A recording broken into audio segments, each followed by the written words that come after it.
நாராயணியம் தசகம் 35 ஒன்னாவது ஸ்லோகம் பார்க்கிறோம்.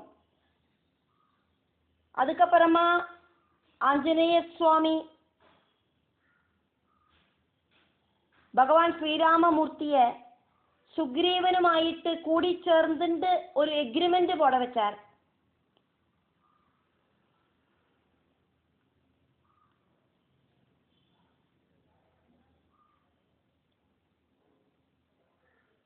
பாலியை வதிக்கிறதுக்கான ஒரு சாமர்த்தியம்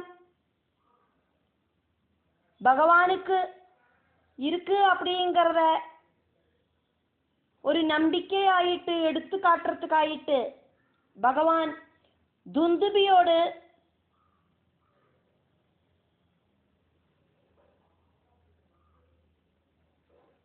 அஸ்திசேஷமான அந்த சரீரத்தை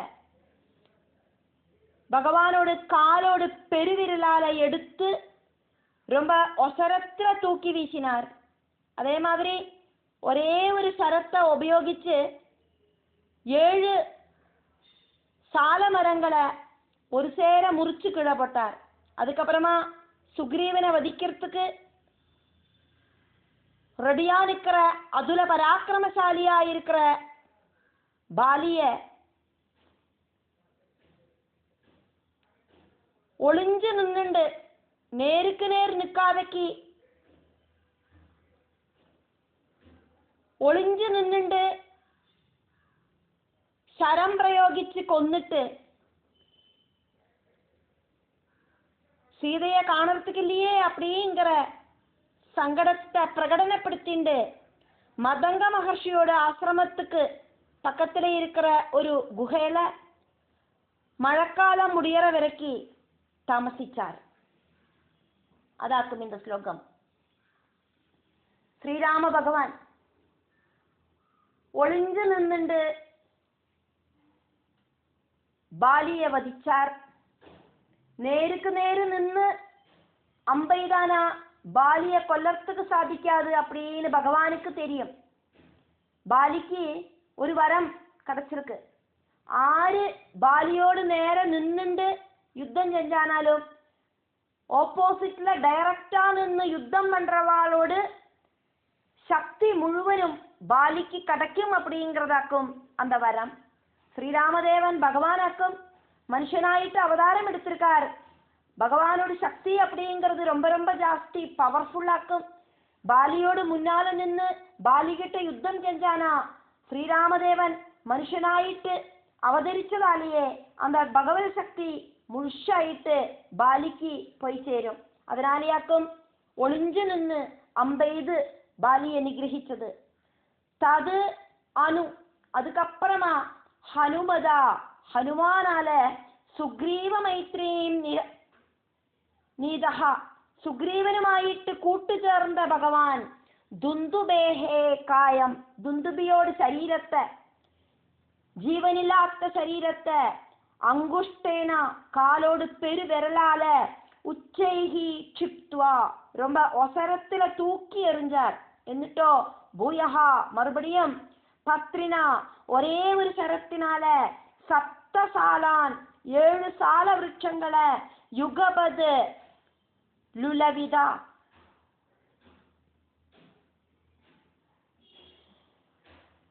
ஒரே நேரத்துல கட் பண்ணி போட்டார்.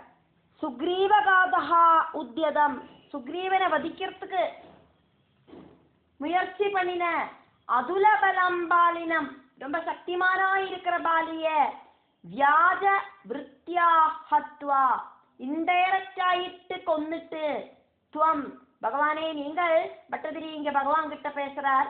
விரஹ தரளிதா சீதாதேவிய காணலியே அப்படிங்கிற சங்கடத்துல பரவசனாயிட்டு மதங்க ஆசிரமம் அந்தே மதங்க முனியோடு ஆசிரமத்துல வருஷாவேளாம் அனைஷிஹி மழைக்காலம் முடியற வரைக்கும் இருந்தேளே அப்படின்னு சொல்றார். 2வது ஸ்லோகம். அதுக்கப்புறம்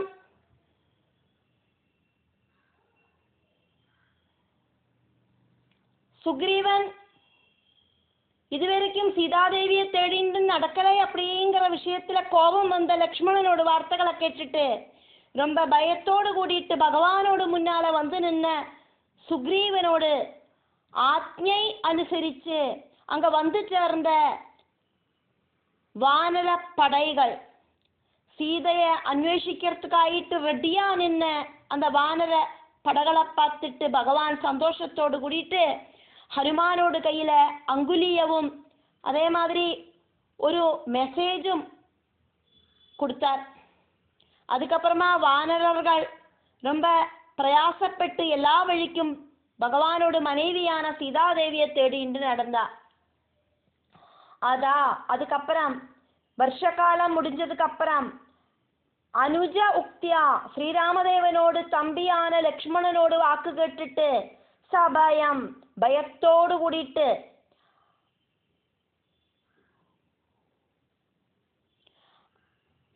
அபியதா பக்கத்துல வந்த சீதாதேவிய அன்வேஷிக்கிறதுக்கு சுக்ரீவா நீ முயற்சி பண்ணலை அப்படின்னா பாலி போன வழியில நீயும் போவாய், பகவான் உன்னையும் கொன்னுடுவார் அப்படின்னு சுக்ரீவனை மிரட்டின லக்ஷ்மணனோடு அந்த பேச்சை கேட்டு பயந்த சுக்ரீவன் லக்ஷ்மணனோடு இப்படி இருக்கிற பேச்சை கேட்டு பயந்துட்டு பயத்தோடு கூடிட்டு பகவானோடு பக்கத்துல வந்து நின்ன அந்த சுக்ரீவன் சுக்ரீவேன வியூஹிதாம் சுக்ரீவன் வரவழைச்ச ரிஷானாம் தாம் வாகினி வானர படைகள் த்ருதம் திச்சு தைதாம் மார்கணாயாம் த்ருதம் ஜனன சீக்கிரம் திச்சு அப்படின்னாக்கா எல்லா டைரக்ஷன்லயும் மார்கணாயாம் தைதாம் மார்கணாயாம்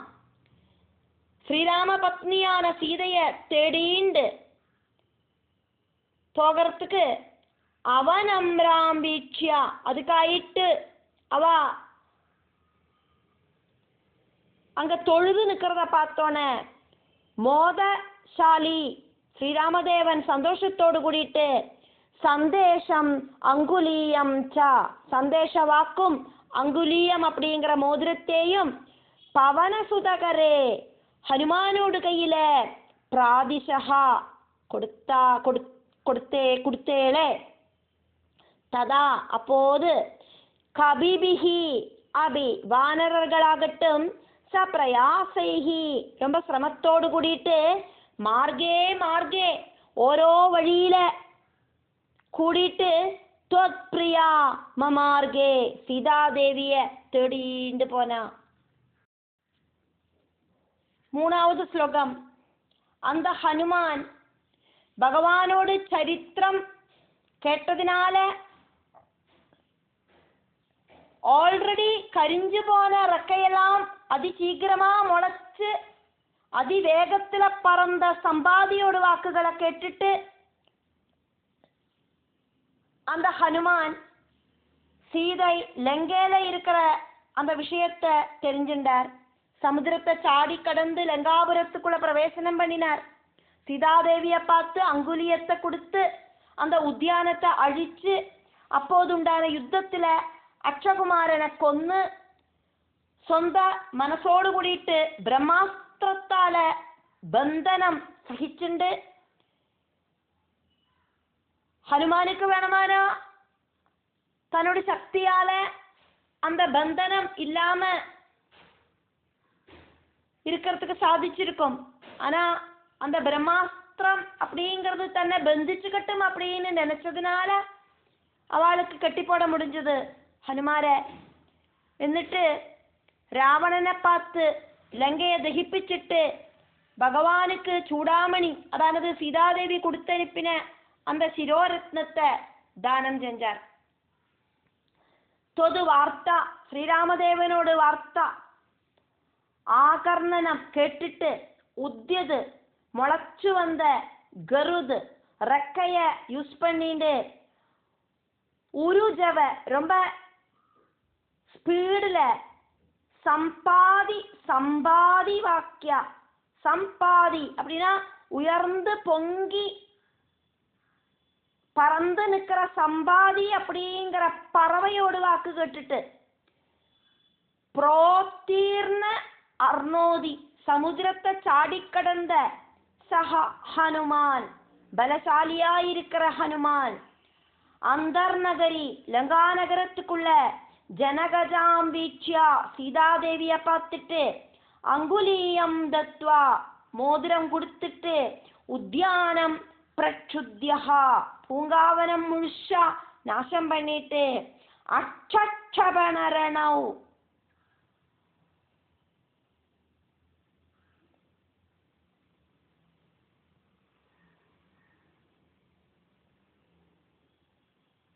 அச்சபன சனரணவ்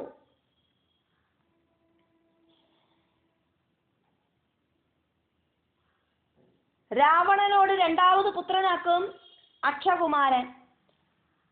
அந்த அக்ஷகுமாரனை வதிச்சிட்டு ക്ഷപണം சொன்னா கொல்லறது, சனா சொன்னா ஃபேமஸ் ஆனது, ரணவ் சொன்னா யுத்தத்துல. அந்த யுத்தத்துல அக்ஷபன சனரணவ் அக்ஷகுமாரனை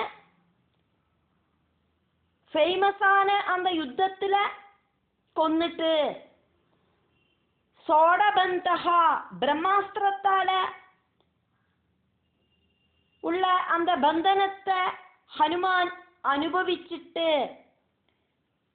ஹனுமான பிரம்மாஸ்திரத்தாலே அக்கமே கட்டி போட்டது அதை அனுபவிச்சுட்டு தசாஸ்யம் திருஷ்டுவா ராவணனை பார்த்துட்டு லங்காஞ்ச புஷ்டுவா ലങ്കയെയും ദഹിപ്പിച്ചിട്ട് സ്ലഡരി ഇമ്മീഡിയറ്റ് ആയിട്ട് തേ ഭഗവാൻ ശ്രീരാമസ്വാമിക്ക് മൗലീരത്നം சீதாதேவியோடு சிரசில அலங்காரமாயிருக்கிற அந்த சூடாமணி அப்படிங்கிற ரத்னத்தை ததவு கொண்டு வந்து கொடுத்தாரே. ஸ்லோகம் 4. பகவான் சுக்ரீவன் அங்கதன் இப்படி இருக்கிற பிரபலர்களா இருக்கிற வானர்களோடு நிறைய சைன்யங்களால இந்த பூமண்டலத்தை மறைச்சுண்டு யாத்திரை செஞ்சு சமுதிர தீரத்துக்கு வந்து சேர்ந்தார். அங்க ராவணனோடு தம்பியான விபீஷ்ணன் வந்து பகவானை சரணம் பிராபிச்சார். பகவான் அவனுக்கு அபயம் கொடுத்தார். அந்த விபீஷணன் கிட்டேந்து ரகசியமான ராவணனோட விற்த்தாந்தங்கள் எல்லாம் தெரிஞ்சின்றார். அதுக்கப்புறமா பகவான்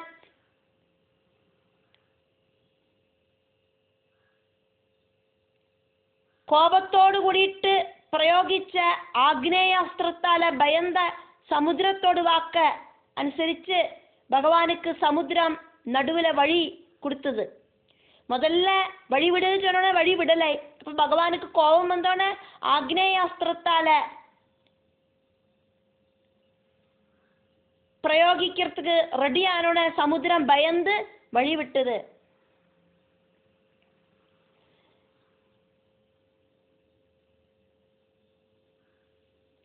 துவம்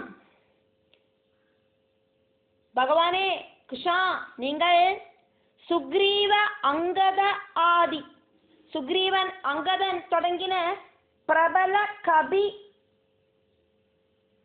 சமூ சக்கரம் முக்கியர்களாயிருக்கிற வானரர்களோடு அந்த சைன்ய கூட்டத்தால விக்ரந்த ஜெயிச்ச பூமி சக்கரே பூமி பிரதேசத்தை முழுவன் ஜெயிச்சுட்டு இருக்கிற அந்த வானரர்கள் அபிக்ரம்யா அவ புறப்பட்டு போயிட்டு பாரே ஜலதி சமுத்திர தீரத்துக்கு போனோன இந்த வானர படகளையும் எல்லாம் கூட்டிட்டு பகவான் சமுத்திர தீரத்துக்கு போனோன நிஷிச்சர இந்திர அனுஜ ஆசிரியமானஹா ராட்சசராஜாவான ராவணனோடு தம்பி விபீஷணனால ஆசிரயிக்கப்பட்டவனாயிட்டு விபீஷ்ணன் பகவான சரணம் பிராபிச்சாரே.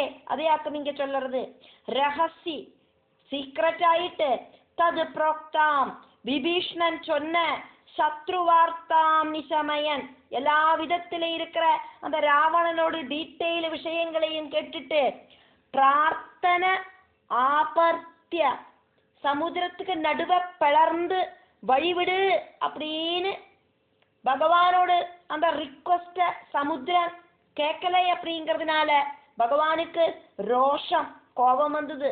அந்த கோபத்தால பிராஸ்தா பகவான் தொடுத்து விடுறதுக்கு ரெட்டியான ஆக்னேய அஸ்திர தேஜஸா, ஆக்னேய அஸ்திரத்தோடு தேஜஸால திரசது பயந்த உததிகிற சமுத்திரத்தோடு வாக்கினால மத்திய மார்க்கம் லப்தவான், அந்த வழி கிடைச்சது அவளுக்கு. அந்த சமுத்திரத்தை தாண்டி கிடக்கிறதுக்கு நான் வழி விட்டுடுறேன், ஆக்னேயாஸ்திரத்தை பிரயோகிக்காதங்கோ பகவானே அப்படின்னு சமுத்திர சொன்னதினால பகவான் ஆக்னேயாஸ்திரம் பிரயோகிக்கலை. சமுத்திரம் சொன்ன வாக்கு காப்பாத்திண்டு நடுவுல வழி ஒதுக்கி விட்டது வாழ்க்கெல்லாம் நடந்து போறதுக்கு அப்படின்னு இந்த ஸ்லோகம். ஸ்லோகம் 5. பகவான் நிறைய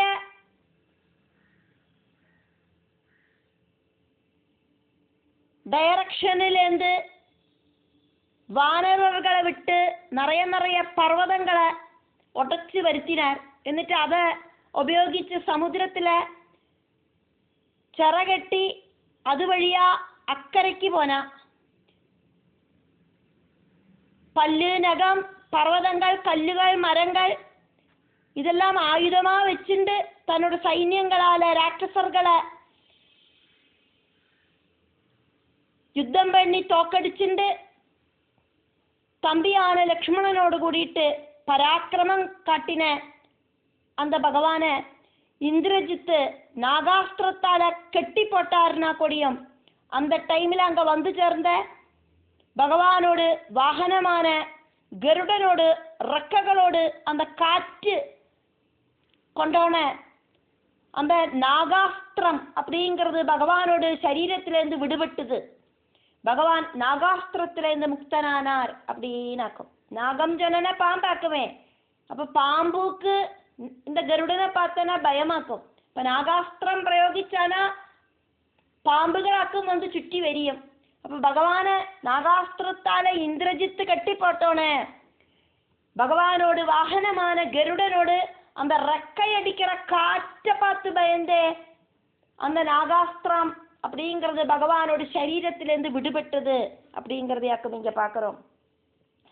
கீஷைஹி வானரர்களால ஆசாந்தரம் பல டைரக்ஷனிலேந்தும் உபகிருதம் கொண்டு வந்த கிரிநிகரைஹி பர்வத கூட்டங்களால பெரிய பெரிய கல்லுகளால சேதும் அதாப்யா ചിറകെട്ടിയിട്ട് യാതഹ പോയിട്ട് ദംഷ്ട്രാ നഖശിഖരി ശിലാ സാലശസ്ത്രൈഹി പല്ലുകളാലെയും നഖങ്ങളാലെയും അതേമാതിരി ശിഖരി பர்வதம், ஷிலா அப்படின்னா பாறக்கஷ்ணங்கள், சாலா அப்படின்னா சால விருட்சங்கள், இதனாலையெல்லாம் சஸ்திரைஹி இப்படி இருக்கிற ஆயுதங்களோடு கூடின ஸ்வசைன்யேஹி வானரர்களோடு சொந்தம் சைன்யங்களால. வானரங்களுக்கு இந்த மாதிரி அம்பு விடுறதுக்கோ அதே மாதிரி சூலத்தால குத்துறதுக்கோ ஒன்றும் தெரியாது, துப்பாக்கியால சுடுறதுக்கொன்னும் வானரங்களுக்கு தெரியாது. இப்போ வானரங்களோட ஆயுதம் அப்படிங்கிறது அந்த வானரங்களோட பல்லு, நகம், அதே மாதிரி கையில கிடைக்கிற கல்லு இதெல்லாம் ஆக்குமே. அதே ஆக்கும் இங்க வானரங்களோடு அந்த ஆயுதங்கள் அப்படின்னு சொன்னது. யாதூனி ஆமர்த்தியா ராட்சசர்களை எல்லாம் அடிச்சு டயர்டாக்கிட்டு சமரபுவி அந்த யுத்த பூமியில பரம் விக்ரமன் வியாபூர்வன் ரொம்ப ஜாஸ்தியான பராக்கிரமத்தை காட்டின்னு இருந்த டைமில் ச அனுஜஹாத்வம் தம்பியான லக்ஷ்மணனோடு கூடின ஸ்ரீராமதேவனான நீங்கள் சக்ரஜேத்ரா தேவேந்திரனை ஜெயிச்ச இந்திரஜித்தினால நாகாஸ்திரபந்தகா நாகாஸ்திரத்தால கெட்டி போடப்பட்டேளே. அப்ப என்னாச்சு? பதகபதி பட்சி சிரஷ்டனா இருக்கிற கருடன், கருண் ரெக்கைய அப்படியே அடிச்சுண்டு ഗരുഡനോട് റെക്കൈ, അതൊരു പെരിയ ശക്തിയോട് കൂടിയിട്ട് വീശിയുണ്ട്, വിസിറിയെടുത്ത് വീസറാ മാതിരി. മാരുദേഹി அந்த റെക്കൈ அடிச்சோன அது வழியா உண்டான சக்தியான காத்துனால வேகாது மோஜிதஹா அபூஹு, ரொம்ப சீக்கிரமாகவே நாகாஸ்திர பந்தனத்திலேந்து பகவான் விடுபடவும் செஞ்சேலே. ஆறாவது ஸ்லோகம் பார்க்கிறோம். இந்த யுத்தத்துல வேலால அடிகொண்டு லக்ஷ்மணன் அபாயகட்டத்துல இருந்தார் அப்படின்னா கூடியும் ஆஞ்சநேய சுவாமி கொண்டு வந்து கொடுத்த மருந்து செடிகளோடு கந்தம் மூக்கில் அடிச்சதுனால மறுபடியும் புனர்ஜனிச்சு மாயா யுத்த விசாரதனாயிருக்கிற இந்திரஜித்தை வதிச்சார். ராட்சசர்கள் காட்டின நிறைய மாயா பிரயோகங்களில விபீஷணனோட வாக்குகள் காரணமாயிட்டு பகவானோடு அந்த ஒரு பயம் அப்படிங்கிறது இல்லாம போயிடுத்து. அதுக்கப்புறமா இந்த பூமியை நடுங்க வச்சுட்டு யுத்த களத்துல அந்த வானர சைன்யங்களை எல்லாம் சாப்பிடுற அந்த கும்பகர்ணனை பகவானே கொன்னார். ஸ்ரீராமதேவனாக்கும் கும்பகர்ணனை கொன்னது. வைகுண்டத்துல துவாரபாலர்களாயிருந்த ஜெய விஜயர்களில விஜயனாக்குமே கும்பகர்ணன், ஜெயனாக்குமே ராவணன். அத்ரா அங்க அந்த யுத்த பூமியில சௌமித்ரிஹீது லக்ஷ்மணனாகட்டும், சக்தி சொன்ன வேலு, பிரகிருதி அப்படின்னா அடி, கலதசுகு அப்படின்னா வேளால இருக்கிற அடி கொண்டுட்டு, கலத் அசு ஜீவன் போனவனாயிட்டு, அசு ஜனனா ஜீவன், கலத் அப்படின்னா கழுத்து போறது, ஜீவன் போனவனாயிட்டு, வாதகன் ஜனனா ஹனுமான், ஆனீதம் அப்படின்னா கொண்டு வந்த, சைலக்ரானாத் மிருத சஞ்சீவினி மருந்துகளால அந்த பர்வத ஃபுல்லா மிருத சஞ்சீவினி மருந்துகளாக்குமே, அதனோடு வாசனை மூக்கில பட்டோனையே பிராணானுபேதா மரணப்பட்ட ஜீவனை எல்லாம் திரும்ப கிடைச்சிட்டு, குஸ்ருதி ஸ்லாகினம் கபட யுத்தம் செஞ்சதுனால மாயா பிரயோகத்துல புகழ் இருக்கிற மேகநாதம் மேகநாதன வியக்ருணுதா கொன்னேளே. துவம் நீங்கள் மாயாட்சோபேஷு ராட்சசர்களோடு மாயாஜால விദ്യകൾ பார்த்துட்டு ஸ்தம்பிச்சு நின்னுட்டு, வைபீஷண வஜன ஹிருதஸ்தம்பனஹா விபீஷணனோடு வாக்குகள் எல்லாம் கேட்டுட்டு ஹிருதயத்துல இருக்கிற அந்த ஸ்தம்பனாவஸ்தை மாறிட்டு ஸ்டாச்சு மாதிரியாக்குமே நின்னார். விபீஷணன் சொன்னதை கேட்டு ஆசுவாசமாயிட்டு, கம்பிதஹா உர்வீதலம் சம்பிராப்தம் பூமியை விரப்பிச்சுண்டு பக்கத்துல ஓடி வந்த அகில சமூபட்சினம் எல்லா சைன்யத்தையும் பிடிச்சு சாப்பிடுற கும்பகர்ணம், அந்த கும்பகர்ணனை வெச்சினோஹோ நீங்கள் கொன்னேலே பகவானே அப்படின்னு பட்டதிரி பகவான் கிட்ட பேசிட்டு இருக்கார். ஏழாவது ஸ்லோகம். அதுக்கப்புறமா இந்திரன் அனுப்பி கொடுத்த தேரும் கவசமும் ஸ்வீகரிச்சுட்ட பகவான் ராவணன் கிட்ட யுத்தம் பண்ணினார். கடைசியில பிரம்மாஸ்திரம் பிரயோகிச்சு ராவணனோடு எல்லா தலையும் முறிச்சு கீழே போட்டாள். அதுக்கப்புறமா பகவானோடு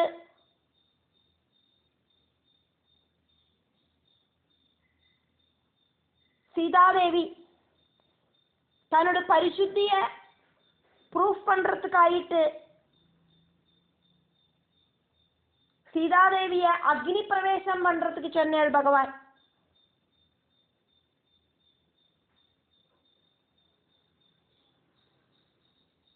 அக்னி பிரவேசத்தால பரிசுத்தமான சீதைய ஸ்வீகரிச்சுண்டு தேவர்களோடு வரங்களால யுத்தத்துல இறந்து போனவாளெல்லாம் புனர்ஜீவிச்சு எந்த ஒரு குறவும் இல்லாதக்கு வானர சங்கங்களோடும் லங்காநாதனான விபீஷ்ணனோடும் கூடிட்டு தன்னோட மனைவியான சீதாதேவியோடும் கூடிட்டு புஷ்பக விமானத்துல அயோத்தியாபுரிக்கு கிளம்பி போனேளே.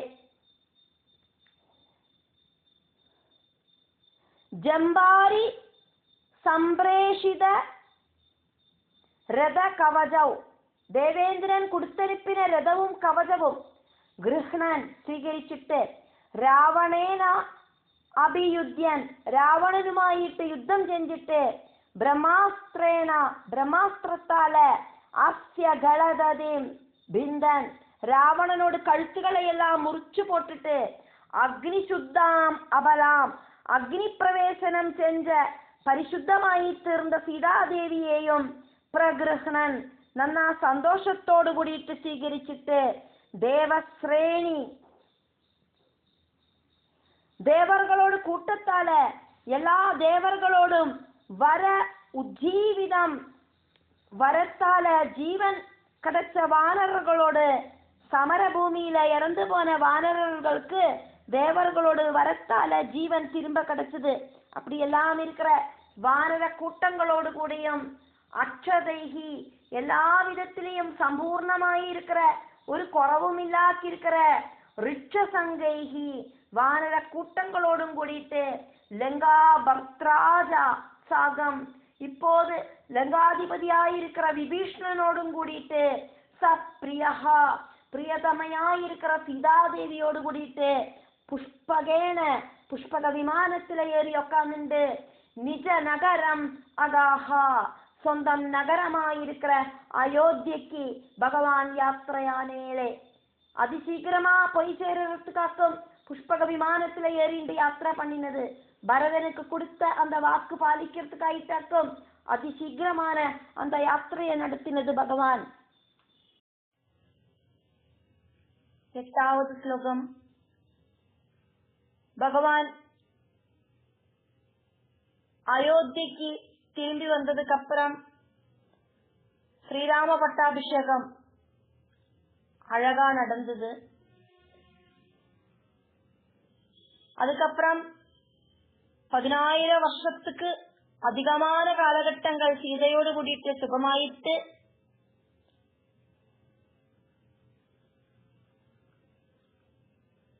സുഖിച്ചു വാഴുന്നേ ഭഗവാനെ.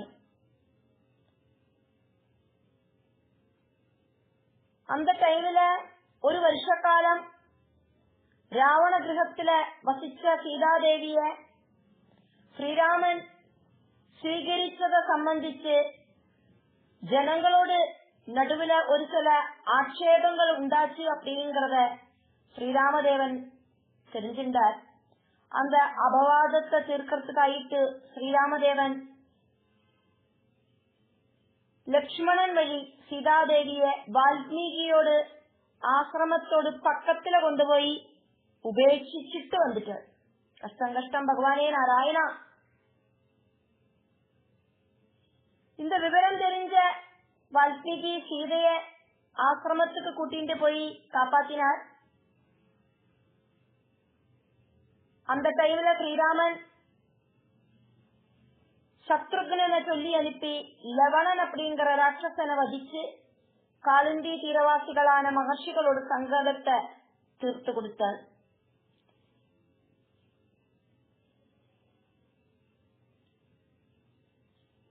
സ്വധർമ്മം വിട്ട് தபசு செஞ்சுட்டு இருந்த சம்புகன் அப்படிங்கிற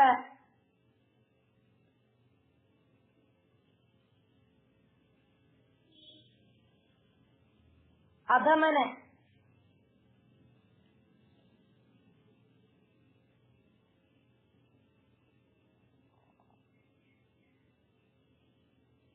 அவனுக்கு தபசு செய்யறதுக்கான அர்ஹதை இல்லை அப்படிங்கறத தெரிஞ்சதுனால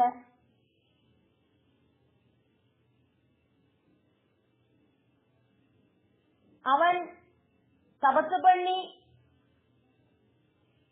இந்த உலகத்துக்கு கெடுதலான ஏதாவது வரங்களை கேட்டுப்பிடுவேன் அப்படிங்கறது தெரிஞ்சதுனால ஸ்ரீராமதேவன்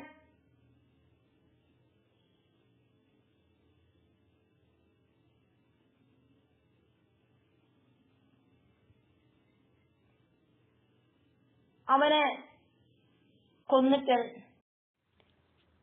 അയോധ്യയിലെ ஜம்புகன் தபசு பண்ணிட்டு இருந்தார்.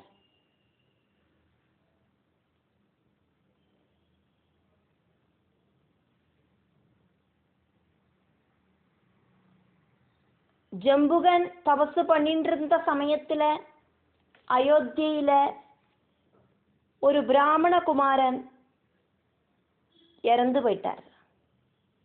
நாரத மகர்ஷி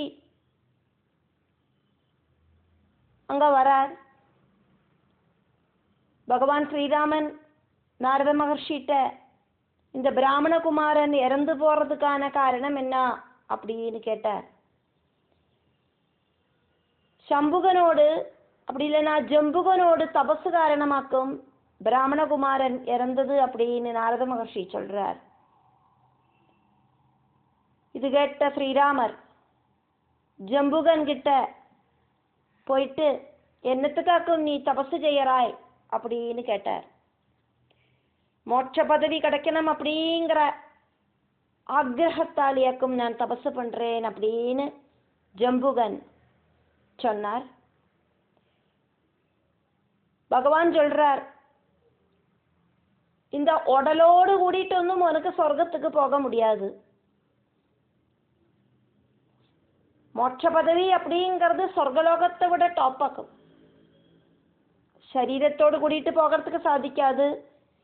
சரீரத்தை வேண்டான்னு வச்சாதான் உனக்கு மோட்சம் கிடைக்கும்.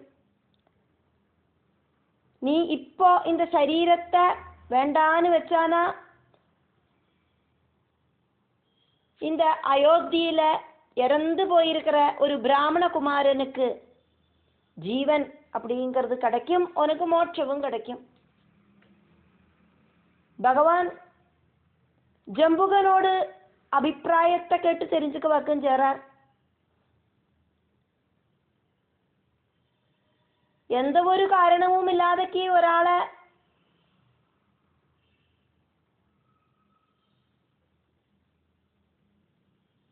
ദ്രോഹിക്കപ്പെടാது. അത് ഭഗവാനോട് റൂളാക്കും. ஜம்புகன் யாருக்கும் கெடுதல் ஒன்றும் பண்ணலை. அவர் பாட்டுக்கு தபசு பண்ணிட்டு இருக்கார்.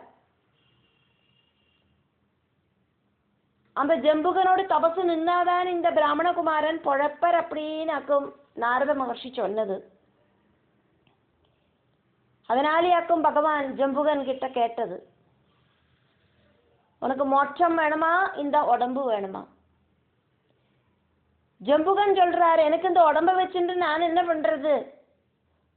நான் ஜீவனை உபேட்சிக்கிறதுனால இந்த பிராமணகுமாரனுக்கு உயிர் கிடைக்கிறதுனா கிடைக்கட்டும், எனக்கு அதுல சந்தோஷம்தான். எனக்கு தேவை மோட்சம் அப்படிங்கிற பதவி. எனக்கு மோட்சம் பகவான் தருவேல் அப்படின்னா என்னோடு தலைய பகவான் வெட்டிக்குங்கோ, எனக்கு அதுல சந்தோஷம்தான் உள்ளது. அப்படி ஜம்புகனோடு அனுமதியோடு கூடிட்டு பகவான் ஜம்புகனை நிகிரகம் பண்றார்.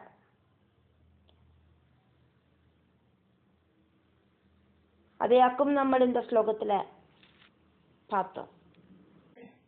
அந்த டைம்ல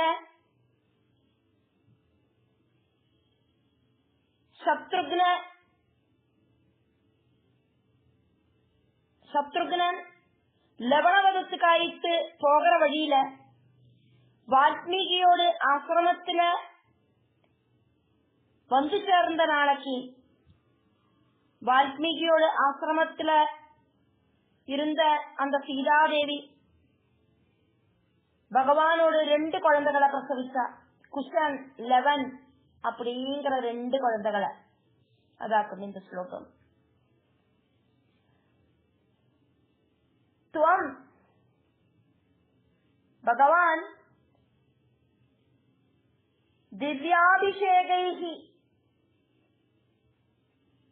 பிரீதஹா, பட்டாபிஷேகம் முடிஞ்சு சாட்டிஸ்பாக்சனோடு கூடிட்டு அயுத சமதிகான் வல்சரான் பரியரம் சீஹி, 10,000 வருஷத்துக்கு மேல சம்பல்சரங்கள் காலம் சீதையோடு கூடிட்டு சுகிச்சு வாழ்ந்தார். மைதில்யாம் பாபவாஜா கர்ப்பிணி தாம் അഭ്യഹാസീഹി കില ശിവ ശിവ.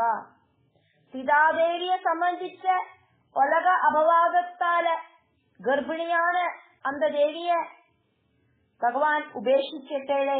കഷ്ടം കഷ്ടം.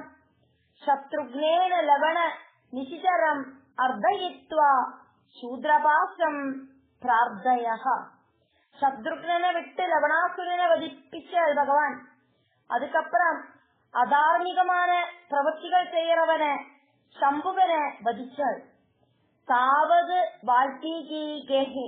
அந்த டைம்ல வால்மீகியோட ஆசிரமத்துல கிருத வசதிஹி சீதா தே சுதௌ உபாசுதா. വാൽമീകിയോട് ആശ്രമത്തില് വാഴ്ന്നിട്ടിരുന്ന സീതൈ ഭഗവാനോട് 2 കുഴന്തകളെ പ്രസവിച്ച. ട്വിൻസ് ആണ് കുഴന്തകളെ പ്രസവിച്ച. அந்த குழந்தைகளுக்கு வால்மீகி குஷன் அப்படின்னும் லெவன் அப்படின்னும் பேரு போட்டார். ஸ்லோகம் 9. அதுக்கப்புறம் பகவான் அஸ்வமேதம் யாகம் நடத்தின்னு இருக்கிறத வால்மீகி மகர்ஷியே எழுதின ராமாயண காவியத்தை பகவானோட புத்திரர்களான குஷல் அவர்களை விட்டு பாட வச்சார். அதை கேட்டு பகவான் உண்மைய கேட்டு தெரிஞ்சுண்டு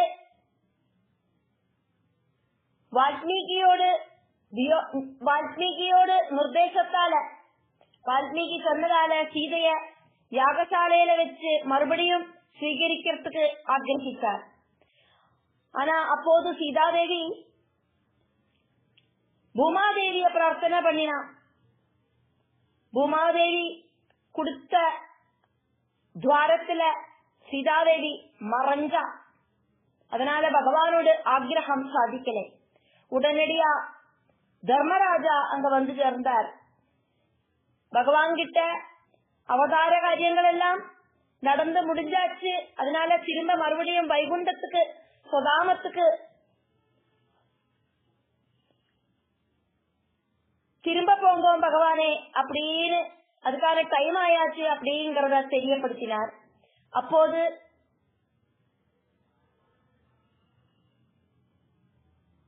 அங்க வந்த லக்ஷ்மணன், காரணம் இல்லாதக்கு காரியம் உண்டாகாது. தர்மதேவன் ஸ்ரீராமதேவனை பார்க்க போறத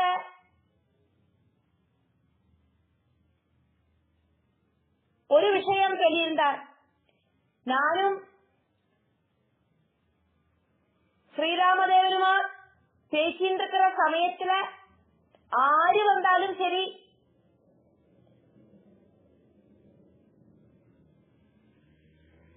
அவ இறந்து போயிடுவா அப்படிங்கிற விஷயமாக்கும் போது சொன்னார். விதிவசால் பகவானோட பிரேரணை காரணமாக லக்ஷ்மணன் அந்த டைம்ல அங்க பிரவேசனம் பண்ணினார் பகவானை பார்க்கறதுக்கு. தர்மதேவனும் பகவானுமா பேசிட்டு இருக்கிற டைம்ல அந்த காரணத்தாலேயே லக்ஷ்மணனை பகவானுக்கு உபேட்சிക്കേണ്ടി வந்தது. ஒருத்தரை நம்ம வேண்டாம் சொல்லி உபேட்சிச்சுட்டோம் அப்படின்னா அவளை கொன்னதுக்கு ஈக்குவல் அப்படின்னு சொல்லப்படுறது. அதனால லக்ஷ்மணனை கொல்லறதுக்கு பதிலா நீ எனக்கு வேண்டாம் அப்படின்னு உபேட்சிச்சுட்டார். அதுக்கப்புறமா பகவானும் சரையூ நதியில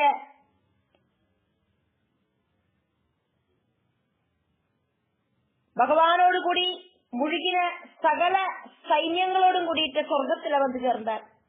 அங்கே இந்த சகல லோகங்களும் உண்டாகிறதுக்கு முன்னாலேயே இருக்கிற அந்த வைகுண்ட லோகத்தை பிராபிக்கவும் செஞ்சார். லக்ஷ்மணனை உபேட்சிക്കേണ്ടി வந்ததுக்கு காரணம் நம்ம பார்த்தோம். தர்மராஜா ஸ்ரீராமன் கிட்ட ஆராதும் நம்மளோட ரகசிய சம்பாஷணம் நடக்கிற சமயத்துல நடுவுல வந்தானா அப்படி வரவால வதிக்கணும் அப்படின்னு ஸ்ரீராமதேவன் கிட்ட ஒரு விவஸ்தை வச்சுட்டாக்கும். தர்மதேவன் ஸ்ரீராமதேவன் கிட்ட பேசிட்டு இருந்தார். பகவான் சொன்ன வாக்கு காப்பாற்றுத்தான் வேணும். அதனால அந்த டைம்ல ஸ்ரீராமனை பாக்கிறதுக்கு ஒரு சில ரிஷி சிரேஷ்டர்கள் வந்திருக்கா அப்படிங்கிற விவரத்தை தெரிவிக்கிறதுக்கு ஆயிட்டாக்கும் லக்ஷ்மணன் அங்க பகவானும் தர்மதேவனுமா பேசிட்டு இருக்கிற டைம்ல வந்து சேர்ந்தார். அதுக்கான காரணம் அங்க உண்டானதுனாலேயாக்கும் அவர் வந்தார். அதனாலேயே தன்னோட பிரிய சகோதரனாயிருக்கிற அனந்தனாயிருக்கிற லக்ஷ்மணனை பகவான் உபேட்சிச்சார். ஒருத்தரை உபேட்சிக்கிறதும் ஒருத்தரை கொல்லறதும் ஈக்குவல் அப்படிங்கறதுனால ஸ்ரீராமதேவன் லக்ஷ்மணனை உபேட்சிச்சார். அதையாக்கும் நம்ம பார்த்துட்டு இருக்கோம். யஜ்ஞவாதே யாகம் நடக்கிற டைம்ல யாகசாலையில தொது சுதஹா உத்காதிதா பகவானோடு புத்திரர்கள் குசலவர்கள் சத்தமா பாடின மதுர கிருதேகே ஸ்வீட்டா இருக்கிற பாட்டு ராமாயணம் கேட்டுட்டு வால்மீகி ராமாயணம் கேட்டுட்டு வால்மீகி மகர்ஷி எழுதின ராமாயணத்தை கேட்டுட்டு வால்மீகேஹே ஆத்மியா வால்மீகி மகர்ஷியோடு ஆத்மியாலேயாக்கும் குழந்தைகள் பாடினா அப்படின்னு அர்த்தம் எடுக்கலாம். அதே மாதிரி வால்மீகி மகர்ஷியோடு ஆத்மியால சீதாதேவிய ஸ்வீகரிக்கிறதுக்கு பகவான் கிளம்பினார் அப்படின்னு ரெண்டு விதத்துல இதுக்கு அர்த்தம் எடுக்கலாம். வால்மீகி ஆத்மிய ரிசீவ் பண்ணிட்டு அப்படின்னு இங்க இந்த ரெண்டு சந்தர்ப்பங்கள்லயும் கூட்டி சேர்த்துக்கலாம். வால்மீகியோடு ஆத்மியபடி தொய் சீதாம் பகவான் சீதாதேவிய ஆப்துகாமே ஸ்வீகரிக்கிறதுக்கு கிளம்பினோன அசௌ அந்த சீதாதேவி சிதம் ஆதிஷது பூமிக்குள்ள தாழ்ந்து போன துவம்சா பகவானே நீங்களும் காலார்த்திதா அபூஹு காலத்தோடு பிரேரணையால அங்க தர்மதேவன் வந்துட்டு பகவான வைகுண்டத்துக்கு திரும்பி போகணும் அப்படின்னு அதுக்கான டைம் ஆச்சு அப்படின்னு தெரியப்படுத்தினோன தர்மதேவன்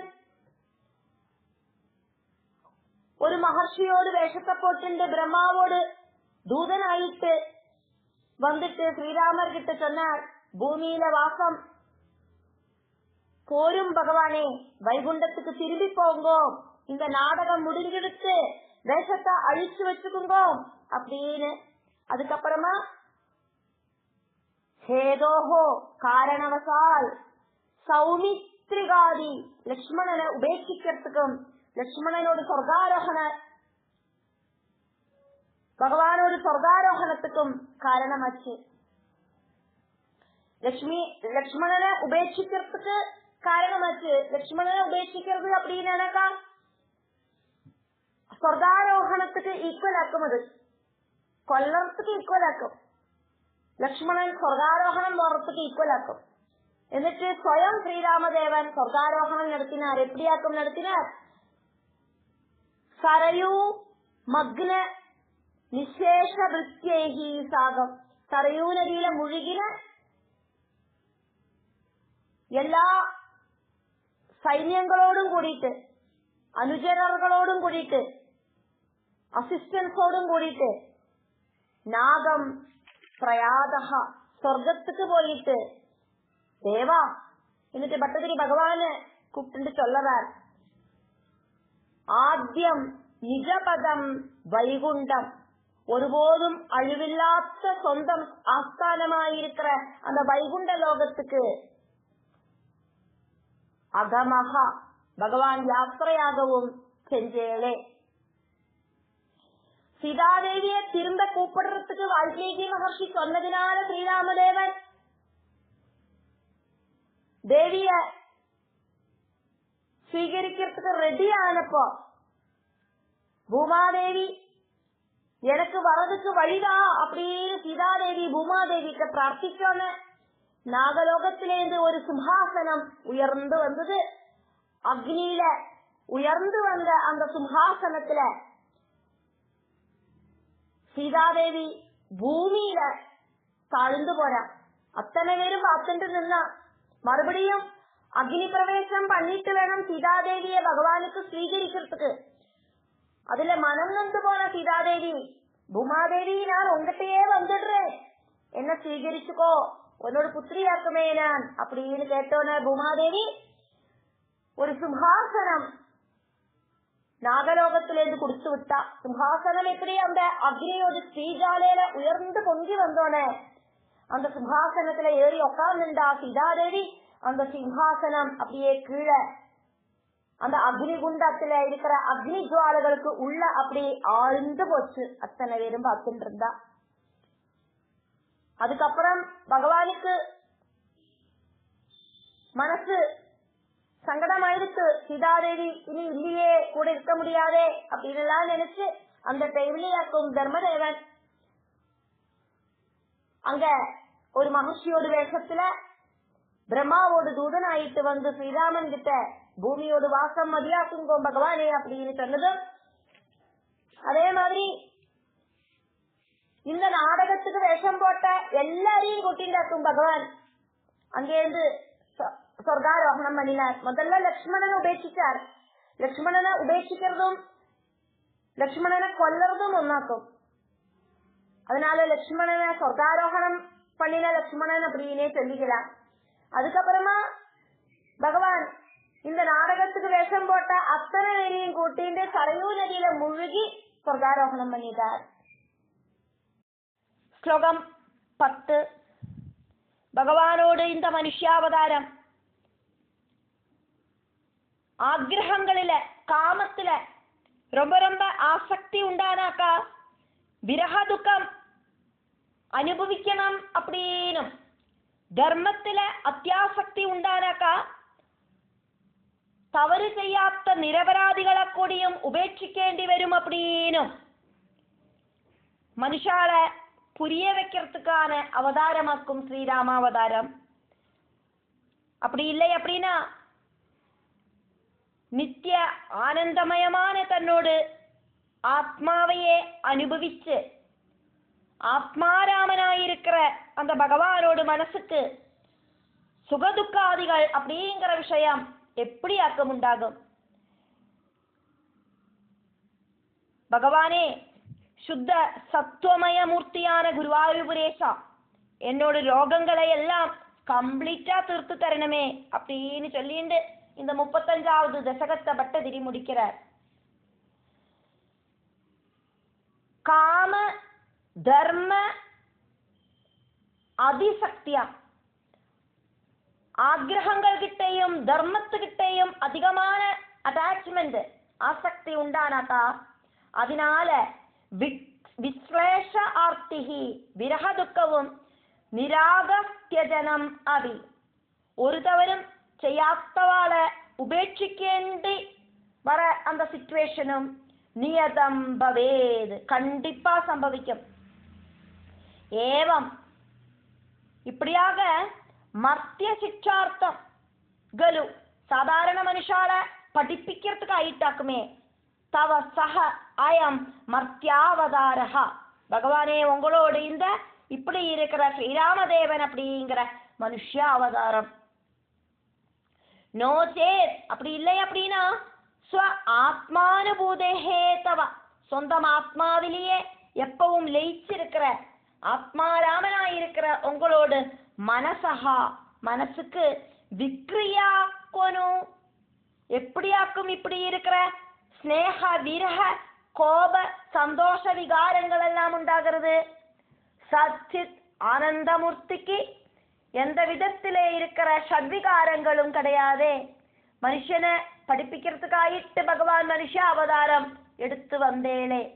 சக்கரபானே சுதர்சன சக்கரம் கையில வச்சிருக்கிற பகவானே நாராயணா சத்வேக மூர்த்தே சத் ஏக மூர்த்தே, சத்குணம் மட்டும் இருக்கிற பகவானே மகாவிஷ்ணு பவனபுரபதே குருவாயூரப்பா சகத்வம் மனுஷாவதாரம் எடுத்த நீங்கள் வியாதி தாபான் வியாதுனு அசுகங்களும் அதனால உண்டாகிற சங்கடங்களும் ரோக கிளேசங்களாயிருக்கிற அத்தனை துக்கங்களையும் இல்லாம பண்ணணுமே கிருஷ்ணா அப்படின்னு சொல்லிட்டு இந்த 35வது தசகத்தை பட்டதிரி முடிக்கிறார்.